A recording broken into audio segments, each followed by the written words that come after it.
Mais je crois que Patrick veut nous parler tout de suite d'un Québécois, d'un film québécois. Hein. Oui, alors, je ne sais pas si tu sais, mais il semblerait... Oui, je sais.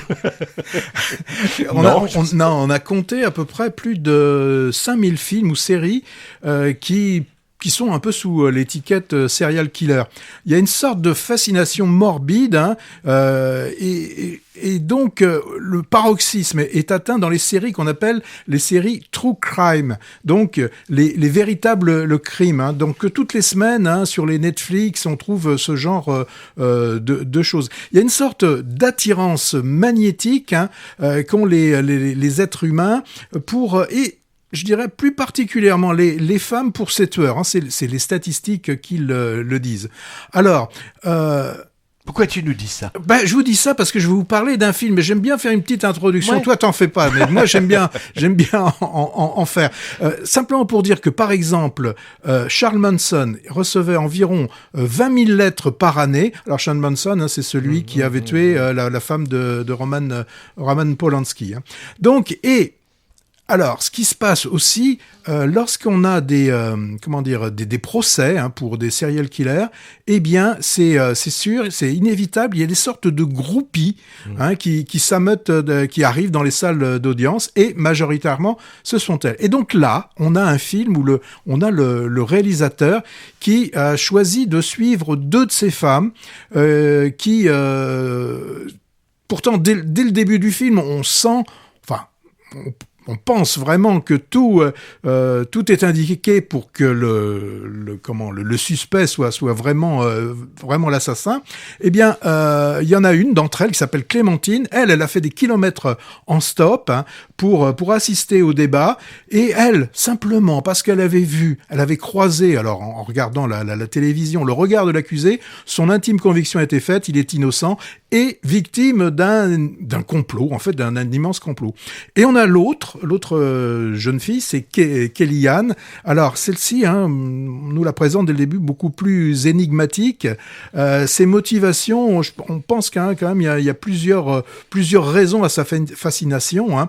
Alors, on sent qu'elle est fascinée et qu'elle a un rejet pour cet homme qui est derrière la vitre. Donc le film, ça s'appelle Les Chambres Rouges et ça dévoile, hein, pour nous, plupart des spectateurs, vraiment un côté qu'on ne connaît pas, ce qui s'appelle le Darknet, où on peut lancer des enchères, hein, alors généralement en Bitcoin, pour télécharger des vidéos où on peut voir des meurtres, des viols, des scènes de torture. C'est assez horrible. Alors, ce qui est intéressant, moi, ce que je trouvais intéressant dans le film, c'est que le réalisateur a choisi délibérément de ne rien montrer de ces scènes. On a le son, quand même. Oui, et je dirais, c'est tant mieux, mais ça rend la portée du film encore beaucoup plus efficace.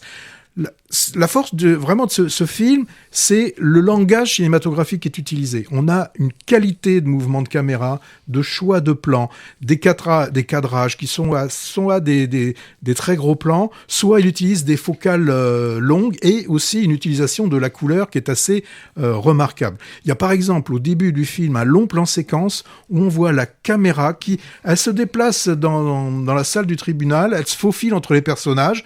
On a même cette impression qu'elle est en train de flotter, et moi j'ai fait le parallèle à un surf sur Internet. Elle se promène comme si elle était intéressée par rien, et c'est vraiment un beau morceau. Donc je l'ai déjà dit, la couleur, hein, un élément important du film. Alors souvent bleuté. Alors pourquoi bleuté ? Parce que par le bleu des écrans, hein, ces écrans qui prennent une grande place dans le film, hein, car ce sont eux les vecteurs de cette violence, de ce goût pour les crimes atroces. Alors, le réalisateur s'appesantit principalement sur la deuxième jeune femme, Kellyanne. Alors, c'est une mannequin, experte des réseaux, hein, très soucieuse de sa cybersécurité. Et au fil du film, on va voir une évolution vers un état psychologique assez dégradé. Là, je vous laisserai aller voir le film. Alors, le film reste quand même dans la catégorie thriller, puisque la question se pose finalement, on se la pose, de la culpabilité ou non du suspect. Donc la motivation de cette jeune fille. Ouais. Alors, moi, je pense que c'est un film en tout cas, qui ne laisse pas indifférent. Il y a une interprétation où j'en ai pas parlé, c'est Juliette Garriépi. Bon, je connaissais pas du tout, c'est un film canadien, les acteurs canadiens, je connaissais absolument pas. Elle est absolument formidable dans le film. Donc, un thriller et qui atteint vraiment son but de créer une ambiance vraiment particulière. Tu as aimé, je crois aussi. Ouais, film de procès, finalement aussi. Encore un, après les récents Saint-Omer, Anatomie d'une chute, le procès Goldman. Film de procès là qui titille le spectateur sur la fascination que peut exercer le mal. Étonnant ce personnage opaque jusqu'au bout, de jeune fille très geek, versée dans les jeux en ligne, les bitcoins, etc. Les Chambres Rouges m'a évoqué le premier long métrage éprouvant du réalisateur espagnol Alejandro Amenábar en 96, ça s'appelait Thésis, et il montrait une jeune universitaire préparant une thèse sur la violence dans l'audiovisuel, de plus en plus morbidement attirée par son sujet, avec là aussi des histoires glauques de snuff movies, c'est-à-dire des enregistrements de torture et de meurtres réels. Très dérangeant.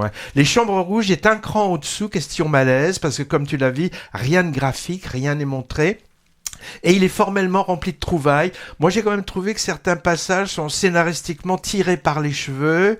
La fin me paraît pas à la hauteur du reste. Bon, j'ai presque été étonné que tu ailles voir ça, Patrick. Je l'ai vu car tu me l'as bien vendu. Moi, j'étais passé à côté. On en a peu parlé dans les médias et il n'a pas été très bien distribué. Il est plus trop à l'affiche.